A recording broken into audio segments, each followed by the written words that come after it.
আপনাদের মাঝে আবারও হাজির হয়েছি নতুন একটি ঘটনা নিয়ে। আজকের ঘটনাটি এসেছে আমার বন্ধু ইকরার মাধ্যমে। ইকরার আম্মু অসুস্থ থাকায় গত জানুয়ারি মাসে ইকরা ও তার পরিবার ইকরার আম্মুকে নিয়ে ভারতের উদ্দেশ্যে যাত্রা করে চিকিৎসা করানোর উদ্দেশ্যে। চিকিৎসা করতে যাওয়ার কিছুদিন পরে ইকরা তার খালাতো ভাইয়ের সাথে কলকাতার কোনো এক জায়গায় ঘুরতে যাবে বলে মনস্থির করে। একদিন কলকাতা শহরে এক রাতে ইকরা তার খালাতো ভাইয়ের সাথে একটি মসজিদ থেকে নামাজ পড়ে ফিরছিল। বাসায় ফেরার আগে চায়ের দোকানে বসে ইকরা ও ইকরার খালাতো ভাই হুজুরের সাথে তার মায়ের অসুস্থতার ব্যাপার নিয়ে কথা বলছিল। এমন সময় মোটামুটি প্রবীণ এক ব্যক্তি ইকরাকে দেখে বললেন, বেটা, তোর মায়ের কোনো সমস্যা নেই, মানে শয়তানি কিছু নেই, সুস্থ হয়ে যাবেন উনি, চিন্তা করিস না। ইকরা একটু অবাক হলো এবং সে ব্যক্তিকে তার পরিচয় জিজ্ঞেস করলো। লোকটা কথায় কথায় নিজের জীবনের দুর্বিষহ এক কাহিনী ইকরার সাথে শেয়ার করে। ইকরা আমাকে জানায় যে কলকাতায় আমাদের ভূত.com-এর অনেক ফ্যানই নাকি রয়েছেন। যাই হোক, এরপর ইকরা আমাকে বলে যে সেই ব্যক্তির সাথে তার পরিচয়ের পরদিন সন্ধ্যায় মসজিদে যাওয়ার পর সেই ব্যক্তির সাথে একজন মধ্যবয়স্ক ভদ্রলোক উপস্থিত ছিলেন। ইকরা, ইকরার খালাতো ভাই ও সেই দুইজন ব্যক্তি মসজিদের কোনায় বসে কথা বলার সময় সেই ব্যক্তি ইকরাকে তার জীবনের একটি ঘটনা শোনানোর পর ইকরা ওনাদের ভূত.com-এ শেয়ার করার কথা জানায় এবং এও জানায় যে আমি ভূত.com-এ ঘটনা শেয়ার করে থাকি। এরপর ওনারা বলেন যে ওনারাও নাকি ভূত.com শোনেন এবং আমাকেও চেনেন। এরপর সেই ব্যক্তি আমাকে উদ্দেশ্য করে ইকরার কাছে ঘটনাটি জানানোর পর ইকরা আমাকে সেই ঘটনাটি বাংলাদেশে ফিরে শেয়ার করেন। সেই প্রবীণ ব্যক্তির ঘটনা আমি ওনার ভাষাতেই আপনাদের সামনে উপস্থাপন করছি এবং অনিচ্ছাকৃত ভুল ত্রুটির জন্য রাসেল ভাই ও আপনাদের নিকট ক্ষমা প্রার্থনা করছি। বলছেন আলিফ সাহেব, আসসালামু আলাইকুম সাবিত।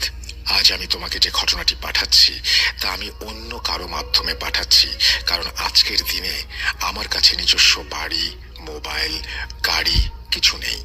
যদি থাকতো তবে আমি নিজেই তোমাদের শোতে ঘটনাটি পাঠাতাম। অথচ এমন এক সময় ছিল আমি কোটিপতি ছিলাম, যখন অনেকে লাখপতিও ছিল না। কিন্তু একজন কোটিপতি মানুষ কেন এমন ফকির বনে গেল, কেন এখন এমন দুর্বিষহ জীবনযাপন করছে, সেটা তুমি শীঘ্রই বুঝতে পারবে। আমার নাম আলিফ আহমেদ। আমি ভারতবর্ষের এদিকে ওদিকে ঘুরে বেড়াই। আমার কোনো বাড়ি ঘর নেই। ছোট বয়স থেকেই আমার উপর আল্লাহ তাআলার অনেক রহমত ও সুনজর বিদ্যমান ছিল। আল্লাহ আমাকে একটি ধনী এবং খানদানি পরিবারের সন্তান হিসেবে এই পৃথিবীতে পাঠিয়েছিলেন। শুধু ধনী নয়, আল্লাহ আমাকে অনেক সুদর্শনও বানিয়েছিলেন। অমায়িক বাবা মা, ভাই বোন, ভালো চেহারা, ভালো ভাগ্য, টাকা, সম্মান, আল্লাহ যেন এই সব কিছু আমাকে দিয়ে পরিপূর্ণ করে রেখেছিলেন। ভাই, আমি কিন্তু নিজের প্রশংসা করার জন্য একেবারে এসব বলছি না, বরং আমি আমার জীবনের সত্যিটাই তুলে ধরছি। এসব কিছুর সাথে সাথে আল্লাহ আমাকে খুব বুদ্ধিমানও বানিয়েছিলেন। আমাদের পরিবারের অঢেল ধন সম্পদ থাকার পরও আমার ভেতরে একটা তাড়না ছিল যেন এই সম্পদ আমি কিভাবে দ্বিগুণ বা তিনগুণ করতে পারি। এই কারণেই আমি মাত্র 15 বছর বয়সে ব্যবসায় জড়িয়ে পড়েছিলাম। আমার আজও মনে পড়ে, সেটি ছিল 1996 সাল। মাত্র 15 বছর বয়সেই আমি একটি বড় জুয়েলারি প্রতিষ্ঠান স্থাপন করেছিলাম। এখন নিশ্চয়ই আপনারা ভাবছেন, এত ছোট একটা ছেলে কিভাবে একটি জুয়েলারির ব্যবসা করতে পারে, বা এত টাকাই বা সে কোত্থেকে পেল। ওই যে বলেছিলাম, আমার পরিবারের আর্থিক অবস্থা খুবই ভালো ছিল। আর 15 বছরের বাচ্চারা যখন তাদের বাবা মার কাছে আবদার করত, আমি তখন আমার আব্বুর সাথে ব্যবসা নিয়ে আলোচনা করতাম, নানান যুক্তি তর্ক উপস্থাপন করতাম। আমার আব্বু বলতেন আমি নাকি আমার বয়সের থেকেও 5 বছর এগিয়ে ছিলাম। আমার এখনো মনে আছে যে আমি এই কাজটা মাত্র 5 লাখ টাকায় শুরু করেছিলাম, যার মেইন ইনভেস্টর ও ফান্ডিং করেছিলেন আমার বাবাই। আমার বড় ভাই মনির আমাকে বলতেন, আমাদের তো অনেক আছে ভাই, তুমি পারিবারিক ব্যবসায় বসো, এভাবে তোমার আলাদা কাজ করে কি দরকার। কিন্তু আমি তো আমার ভাইয়ের কথা শোনার লোক ছিলাম না এবং পারিবারিক ব্যবসায় বসার মতো মানসিকতা আমার ছিল না। অবশেষে আমার জেদের সামনে উনিও হার মানলেন। আমি যেই কাজ 5 লাখ টাকা দিয়ে শুরু করেছিলাম সেই কাজই এত উন্নতির দিকে যাচ্ছিল যে মাত্র 3 বছরের মধ্যে 5 লাখ টাকা 50 লাখ টাকায় পৌঁছে গিয়েছিল। আমি আমার বাবার থেকে নেওয়া টাকাটাও ব্যবসায়ের রীতি অনুযায়ী ইন্টারেস্ট সহ ফেরত দিতে সক্ষম হই। তখন বাসায় সবাই আমার প্রশংসায় পঞ্চমুখ। ওনারা বলতেন, দেখো কেমন স্মার্ট আমাদের ছেলে, ব্যবসায় কতটা দক্ষ। আসলেই ভাই, 50 লাখ তখনকার সময় অনেক বিশাল অঙ্ক ছিল। আমার পা যেন তখন আর মাটিতে ছিলই না। আমি যেন আসমানে নতুন এক উড়ান উঠতে যাচ্ছিলাম। জীবনে প্রথম ব্যবসা, তাও আবার এত ছোট বয়সে, এবং আল্লাহ আমাকে এতটাই তৌফিক দিয়েছিলেন যে আমি আরো উৎসাহী হয়ে উঠলাম এবং আমি ভাবলাম এই কাজটাকে আরো বড় করতে হবে। তাই আমি বিদেশ থেকে প্রচুর দামি পাথর আমদানি করতে শুরু করলাম। আল্লাহ সেখানেও আমাকে অনেক সাহায্য করেছেন এবং আমাকে সঠিক পথ প্রদর্শন করেছেন, আলহামদুলিল্লাহ। আর এরপর মাত্র 4 বছরের মধ্যে আমি প্রায় 7 কোটি টাকার মালিক বনে গিয়েছিলাম। আমি যেই সময়ের কথা বলছি সেই সময়ে দেশে কোটিপতির সংখ্যা খুব একটা ছিল না, এমনকি লাখপতি হওয়াও একটা বিশাল ব্যাপার ছিল। কিন্তু সেই সময় আমি মাত্র 22 বছর বয়সে তা অর্জন করেছিলাম আল্লাহর রহমত ও আমার পরিশ্রমের মাধ্যমে। আমার জীবনযাপনও ছিল খুবই হাইফাই। নতুন গাড়ি নিয়ে যেখানে ইচ্ছা যেতাম, বিত্তবান মানুষদের সাথে ওঠা বসা করতাম। আমার মনে হতো আমি জন্ম নিয়েছি খানদানি একটি পরিবারে, আর আমার পরিবার ভারতের সবচেয়ে ধনী পরিবারগুলোর মধ্যে অবস্থান করবে। আমার বাড়িতেও মা বাবা আর ভাইরা আমার প্রশংসা করতেন। তারা বলতেন, সত্যি তুমি তোমার পরিশ্রম আর বুদ্ধিমত্তা দিয়ে এত ছোট বয়সে কি অসাধারণ কিছু করেছো। সে যাই হোক, আল্লাহর অনেক রহমত, অঢেল ধন সম্পদ থাকার পরেও আমি কখনোই অহংকারী ছিলাম না। আর আমার আশেপাশের মানুষরাও আমার এই সাদাসিধে স্বভাব দেখে মুগ্ধ হতো। এবার আসি সেই অধ্যায়ে যেখানে আমার জীবনে পতনের মূল সূত্রপাত হয়েছিল। আমার সকল ভাই ও বোনদের বিয়ে শাদী ধুমধাম করেই হয়ে গেছে তখন। আমি একমাত্র অবিবাহিত ব্যক্তি যে কিনা তখন একাই থাকতাম। যেহেতু সব ভাই বোনদের বিয়ে হয়ে গিয়েছিল, সেহেতু আমার বিয়ে নিয়েও আমার আব্বু আম্মু ভাবনা শুরু করে দিলেন। পরিবারের সকল সন্তানদের বিবাহ ইতোমধ্যে সম্পন্ন হবার ফলে আমার উপর বিয়ের চাপটা অনেক বেড়ে গিয়েছিল। আমার মা জিজ্ঞেস করতেন, যদি তোমার কাউকে পছন্দ হয় তাহলে বলো। যদিও বিষয়টা একটু লজ্জার ছিল, তবু আমি আম্মুকে বলতাম, যেখানে আপনার ভালো লাগবে সেখানেই আমার বিয়ে ঠিক করে দিবেন। অবশেষে অনেক খোঁজার পর আম্মু আমার জন্য একটা সম্পর্ক পেয়ে গেলেন।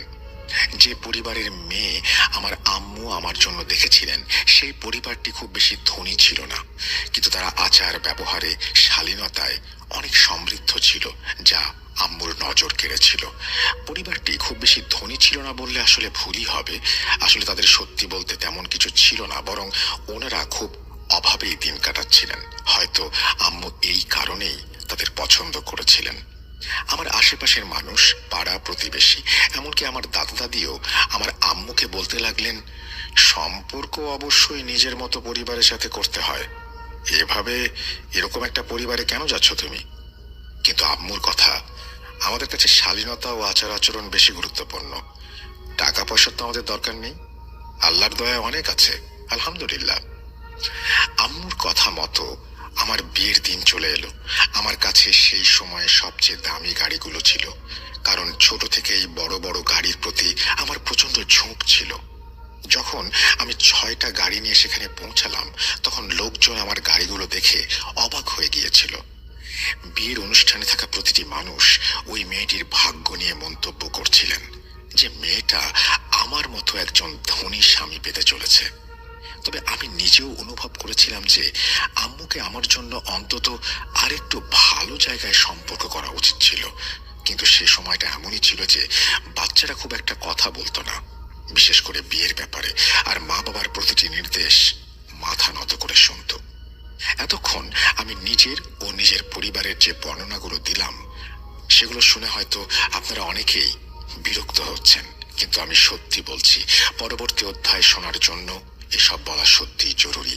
তবুও আমি এত কিছু বলার জন্য ক্ষমা চেয়ে নিচ্ছি। আমার বিয়েটা হয়ে গেল সেদিন। এরপর বুঝলাম যাদেরকে আমার মা খুব ভালো মনের মানুষ বলে মনে করেছিলেন, আসলে তারা মোটেও তেমন ভালো মানুষ ছিলেন না, বরং ওনারা ছিলেন এক জাদুকরীর পরিবার। আপনারা নিশ্চয়ই ভাবছেন ওনারা যে জাদুকরীর পরিবার সেটা আমি কিভাবে জানলাম। আসলে ঘটনা হলো যে বিয়ে পড়ানোর পর আমি আমার স্ত্রীকে আমার হাতে পড়া রিস্টওয়াচ দিয়ে বললাম, এই ঘড়িটা তোমার ব্যাগে রেখে দাও, আমি বাড়ি গিয়ে নেব। এরপর থেকে সেদিন সেই ঘড়িটি আমার স্ত্রীর কাছেই ছিল। যখন আমরা বাড়িতে ফিরলাম তখন আমার স্ত্রী কাপড় বদলাতে ওয়াশরুমে গেল। আমি তার ব্যাগ খুলে ঘড়িটা বের করতে চাইলাম। যখন আমি তার ব্যাগ খুললাম তখন সেখানে কিছু অদ্ভুত ধরনের তাবিজ পেলাম।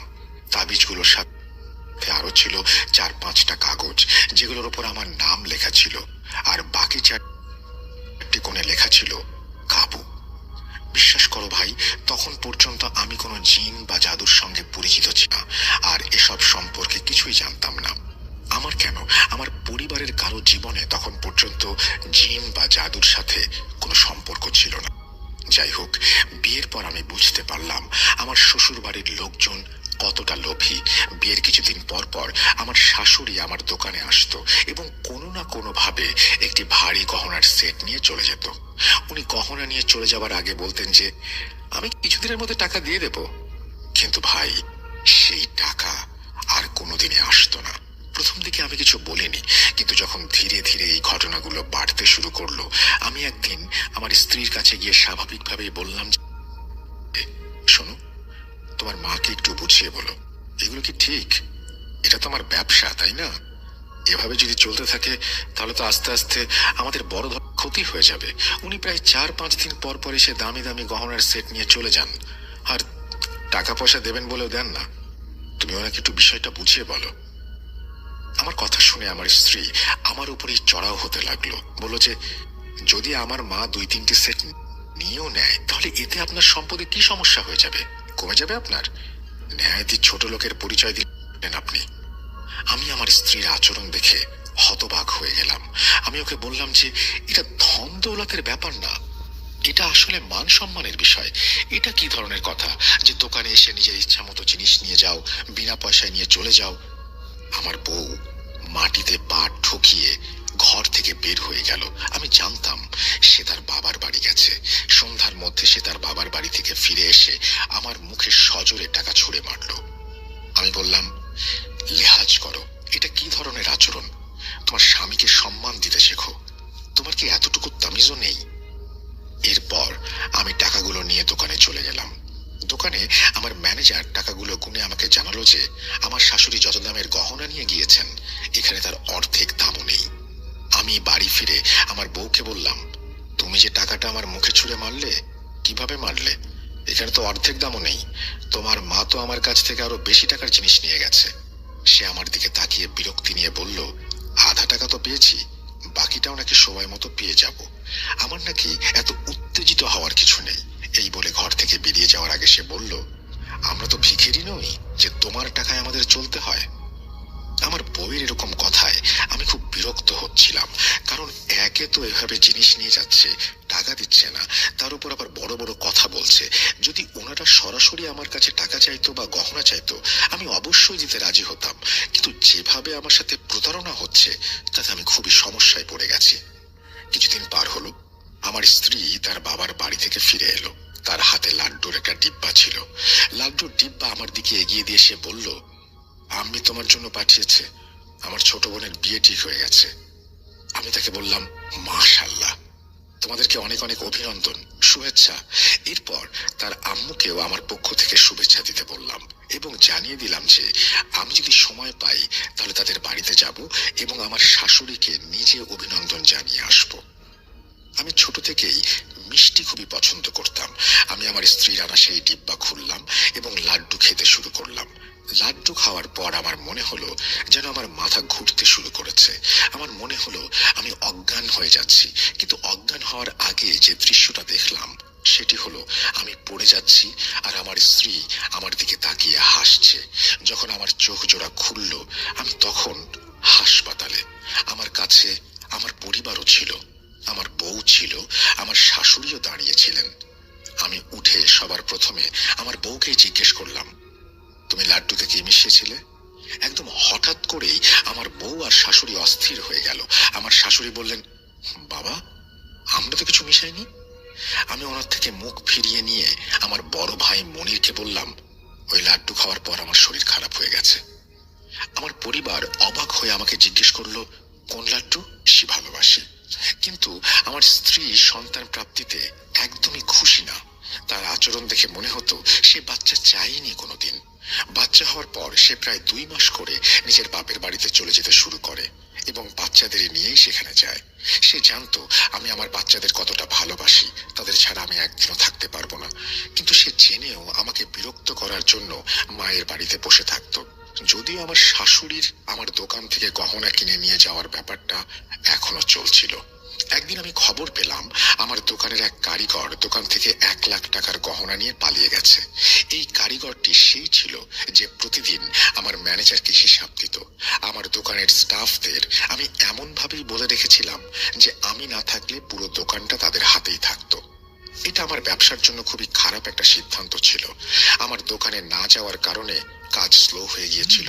তার উপর ছেলেগুলো সুযোগ পেল, নিজেদের ইচ্ছে মতো চলতে লাগলো। মাঝে মাঝে তো দোকান দুপুর পর্যন্ত বন্ধই থাকতো। এখন আবার ওই কর্মচারী চুরি করে পালিয়ে গেছে। চুরির পর আমার পরিবার আমাকে বুঝিয়ে বলল, আলিফ, তুই দোকানে যা, একটু সময় দে। তোর বিয়ে হয়ে গেছে, কিন্তু তুই কেন এমন হয়ে গেছিস বুঝতে পারছি না।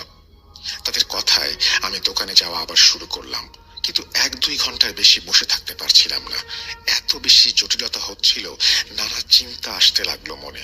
কখনো মন খারাপের চিন্তা, কখনো কারিগরদের ধোঁকা দিয়ে, কখনো এদের নিয়ে, আর কখনো ওদের নিয়ে। আমার মনে হতো আমি দোকান থেকে উঠে পালিয়ে যাই। যখন শ্বশুর বাড়ি যেতাম তখন বাচ্চাদের সাথে দেখা করতে গেলে সেখানে স্ত্রীর আচরণ খুব খারাপ থাকতো আমার সাথে। আমি ডিপ্রেশনের শিকার হতে শুরু করেছিলাম। মনে হচ্ছিল আমার মধ্যে অনেক খারাপ দিক আছে, এই কারণেই মানুষ আমাকে আর পছন্দ করতো না। আর ডিপ্রেশন দেখে আমার ভাই আমার বন্ধুদের আশ্রয় নিলেন। এমন খারাপ পরিস্থিতিতেও আমার স্বাভাবিক হবার একটু আশা ছিল, কারণ এখনো আমার পুরনো কিছু ভালো বন্ধু বান্ধব ছিল। একদিন এক ঘনিষ্ঠ বন্ধু আমাকে জোর করে বাড়ি থেকে টেনে নিয়ে গেল। সে আমাকে প্রথমে একটা পার্কে নিয়ে গেল। সেখানে আগে থেকেই আমার আরো কিছু পুরনো বন্ধুরা উপস্থিত ছিলেন। আমরা সবাই একে অপরের পাশে বসে পড়লাম। আমি তাদের সাথে বিয়ের পরে প্রথমবারের মতো দেখা করতে গিয়েছিলাম।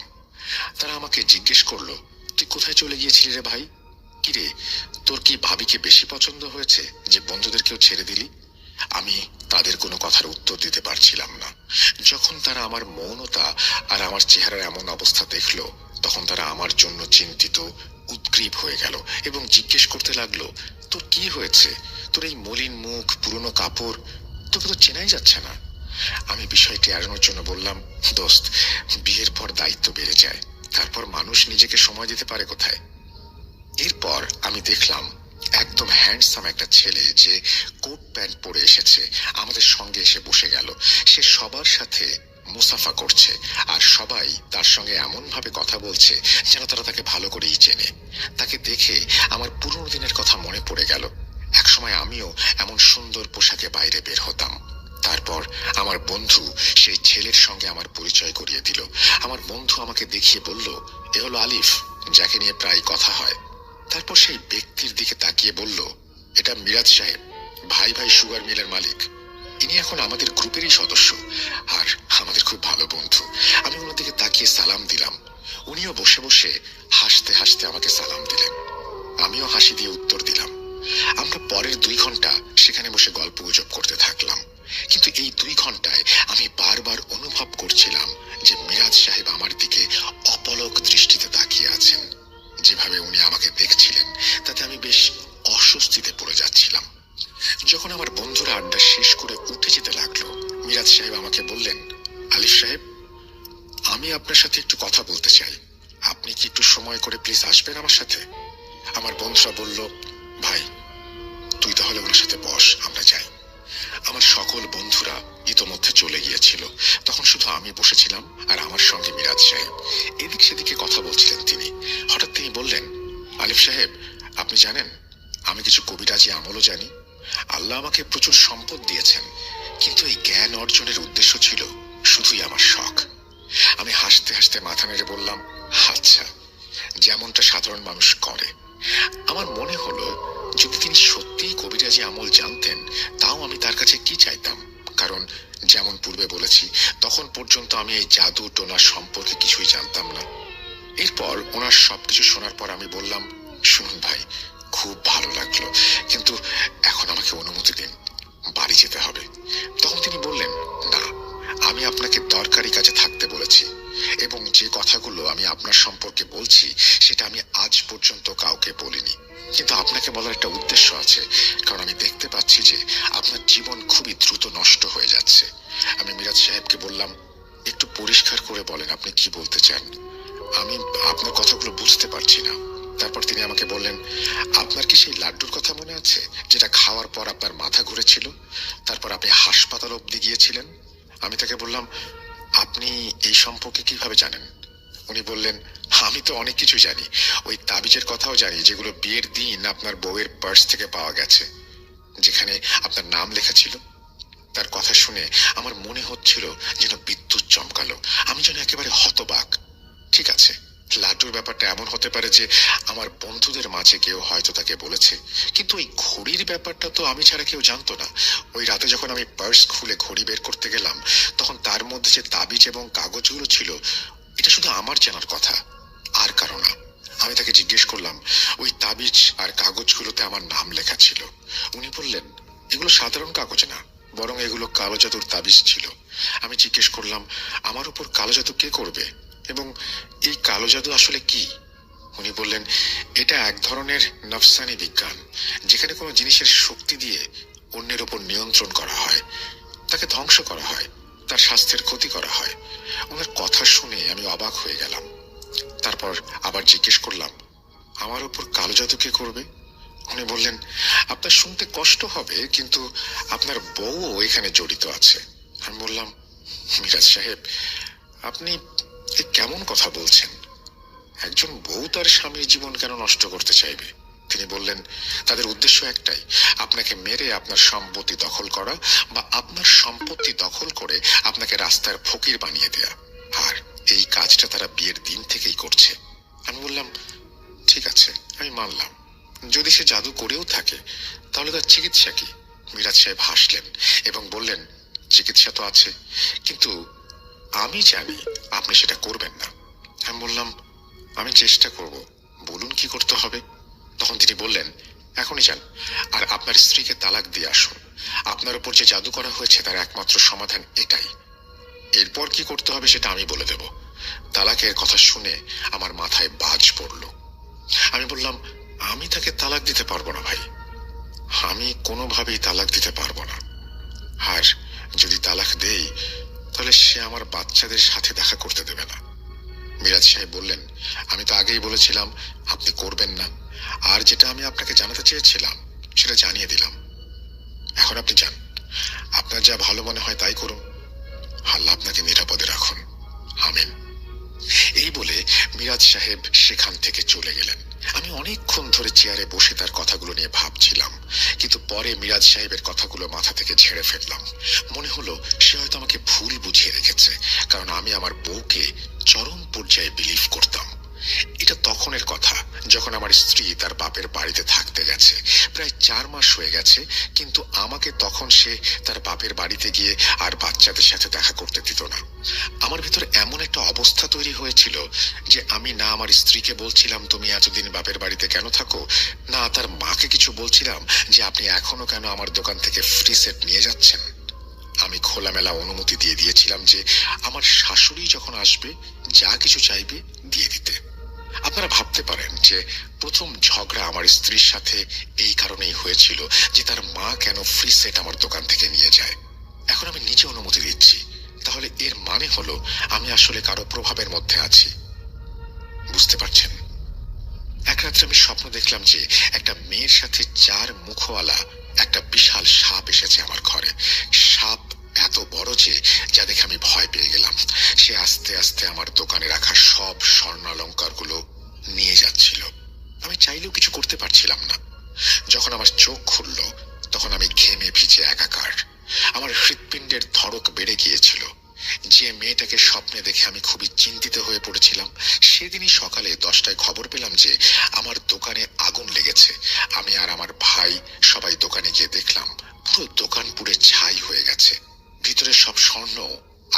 যাচ্ছে না। যেহেতু আগুন লাগলে স্বর্ণ নষ্ট হয় না, তাই এই স্বর্ণগুলো কোথায় গেল আমি কিছুই বুঝতে পারছিলাম না। স্বর্ণ চুরি করে দোকানে আগুন লাগানো হয়েছে তাহলে। আর হ্যাঁ, এখানে আরেকটা কথা বলতে ভুলে গেছি। আমার শাশুড়ি তার বড় ছেলেকে আমার দোকানেই চাকরি দিয়েছিল। এমনকি আগুন লাগার দিন অবধি সে চাকরিতে ছিল। সে 1 সপ্তাহ আগেই দোকানে জয়েন করেছিল। তার মানে কি, কেবল 1 সপ্তাহ হয়েছে সে এসেছে, এমন ঘটনা ঘটলো। আমি দোকানের সব দায়িত্ব ওকে দিয়েছিলাম, কারণ সে আমার পরিচিত। আর সব থেকে বড় কথা, সে আমার আত্মীয়। কমপক্ষে কর্মচারীদের একটা লাইনে রাখা যাবে তার মাধ্যমে, এই ভেবেই আমি তাকে চাকরিটা দিয়েছিলাম, তার মায়ের কথা শুনে। কিন্তু সে যা করেছে সেটা কর্মচারীদেরও পেছনে ফেলে দিয়েছে।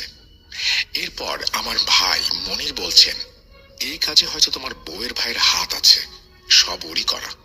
কিন্তু আমি তাদের বলেছিলাম, ভাই, যা হওয়ার হয়ে গেছে, টাকা কি জিনিস, আবার কামাই করে নেব। আমার ভাই আমার মুখের দিকে তাকিয়ে বলেছিলেন, এটা কি বলছিস, তোর কি মাথায় সমস্যা হয়েছে?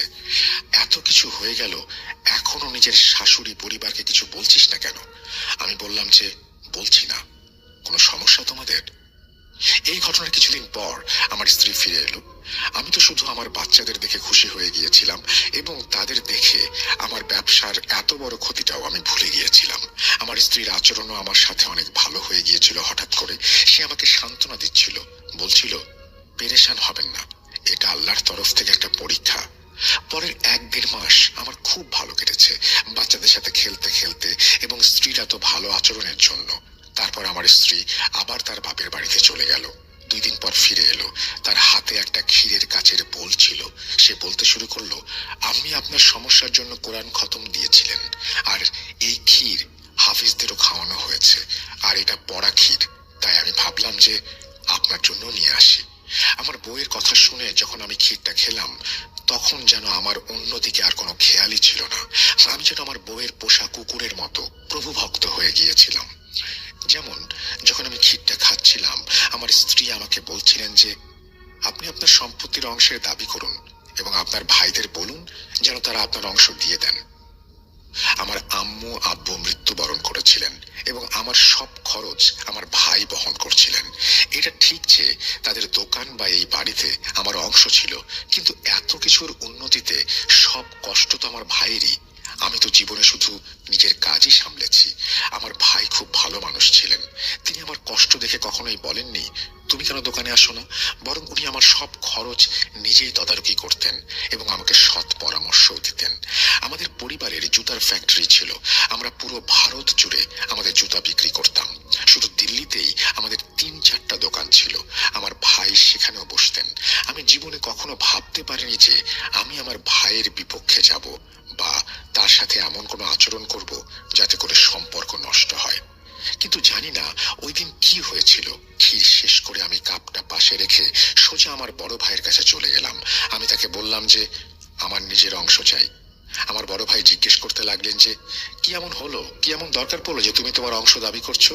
আমি বললাম, আমি আমার কাজ করতে চাচ্ছি, তার টাকাটা দরকার। তিনি বললেন, ভাই, তুমি আগে যে কাজ করছিলে সেটা তো মাঠে মারা গেছে, এখন তোমার কাজ করার কি দরকার, যখন বাড়িতে বসে টাকা পাচ্ছ? আমি যাই করছি সব তো তোমার আর আমারই, অংশ নিয়ে কি করবে? উনি এও বললেন যে যতটুকু লাভ হয় আমরা 2 ভাই মিলে ভাগ করে নেই এবং আমাকে উনি সমান অংশই দেবেন, যা আসলে সত্যি। ভাইজানের কথা শুনে আমি কিছুটা চুপ হয়ে গিয়েছিলাম, কিন্তু এরপর যেটা আমি আমার ভাইকে বলেছিলাম সেটা ওনার জন্য খুবই অপমানজনক ছিল। আমি ওনাকে বললাম, আমি জানি উনি আমার সম্পত্তি নিজের নামে করে নিতে চাচ্ছেন। এই ব্যাপারে আমি ওনাকে আদালতে যাবার হুমকি দিলাম। আমার বড় ভাই হতভম্ব হয়ে আমার কথা শুনছিলেন। তিনি জানতেন এই অবস্থায় আমি আমার শ্বশুর বাড়ির পক্ষে ছিলাম। তিনি এও জানতেন যদি তিনি আমাকে সম্পত্তি দিয়ে দিতেন তাহলে আমি সেটা শ্বশুর বাড়ির ওপর লুটিয়ে দিতাম। এভাবে বিষয়টা প্রতিদিন চলতে লাগলো। আমি কখনো ঘরে ভাইয়ের সাথে লড়াই শুরু করে দিতাম, আবার কখনো দোকানে গিয়ে তাকে অপমান করতাম। আমার ভাই প্রতিদিনের ঝগড়াঝাটিতে বিরক্ত হয়ে গিয়েছিলেন। একদিন উনি আমাকে ডেকে জিজ্ঞেস করতে লাগলেন, বলো, কতটা ভাগ আছে তোমার? আমি সব হিসাব করে বললাম এবং হিসাবে আমার যা অংশ এসেছিল তার চেয়ে দ্বিগুণ সম্পদ দাবি করলাম। আমার ভাই এতটাই ভালো মানুষ ছিলেন যে উনি নিজের মালিকানার একটা দোকানও আমাকে দিয়ে দিলেন এবং বললেন, এরপর থেকে সামনে আসার চেষ্টা করো না, আমাদের জন্য তুমি মরে গেছো। আমি খুব খুশি হয়ে বাড়িতে ফিরলাম। আমার স্ত্রীকে সেই দোকানের কাগজ দেখালাম। সেও খুব খুশি হয়ে বলেছিল, এমনই হয় সিংহ, তুমি সিংহের মতো কাজ করেছো। স্ত্রীর প্রশংসা শুনে আমি গর্বে ফুলে উঠেছিলাম, কিন্তু বাস্তবে আমি পুরোপুরি কৃতদাস হয়ে গিয়েছিলাম। সে যা বলছিল আমি তাই করছিলাম। একদিন সে জিনিসপত্র প্যাক করতে করতে বলল, চলো তাহলে আম্মুর বাড়িতে যাই, আমরা আমাদের সম্পত্তি নিয়ে এসেছি, এখন তার সাথে থাকতে পারবো না। এরপর আমি শ্বশুর বাড়িতে চলে গেলাম। সেখানে আমার এমন একটা ভিআইপি ট্রিটমেন্ট হচ্ছিল যেন আমি দেশের রাজা। কিন্তু আসলে এখন আমি তাদের দয়া দক্ষিণার ওপরে ছিলাম, কারণ জানি না তারা আমাকে কি খাওয়াচ্ছিল আর কতটা জাদুর প্রভাবের দিকে ঠেলে দিচ্ছিল। আমার অবস্থা এমন ছিল যে তারা উঠতে বললে আমি উঠতাম, তারা বসতে বললে আমি বসতাম, তারা দাঁড়াতে বললে আমি দাঁড়াতাম। একদিন আমার শাশুড়ি বলতে লাগলেন, বাবা, দোকান তোমার নামে আছে, এমন যদি হয় যে কাল তোমার ভাই আবার দোকানের দাবি করে এই দোকানটা আবার দখলে নেয়। আমি বললাম, জি আম্মি, তাহলে আপনি কি চান, আমাদের কি করা উচিত? তিনি বললেন, বাবা, এই মুহূর্তে তোমার জন্যই চিন্তা করছি, ভালো হবে যদি কিছু সময়ের জন্য এই দোকানটা আমার ছেলের নামে করে দাও। এতে আর সে দাবি করতে পারবে না, দখলও নিতে পারবে না, সহজ হয়ে যাবে ব্যাপারটা। আমি ওনার প্রস্তাব ফিরিয়ে দিতে পারলাম না। আমি তাদের একটা পোষা কুকুরের মতো বললাম, ঠিক আছে আম্মি, যেভাবে আপনি চান। এরপর আমি আমার দোকানটা আমার শ্যালকের নামে করে দিলাম। আমি জানি খুব রাগ হচ্ছে শুনে আপনাদের। আমার সাথে যা যা হয়েছে সেগুলো সবকিছু সীমা পার করে ফেলেছিলাম, ভাবলেই রাগ আসে। যেই দিন দোকানটা আমি আমার শ্যালকের নামে লিখে দিলাম, সেদিন থেকে আমার শ্বশুর বাড়ির মানুষের আচরণ পাল্টে গেল। 3 দিনের মধ্যে তারা আমাকে বাড়ি থেকে বের করে দিল। 1 সপ্তাহ পরে দোকানের নোটিশ এসে গেল।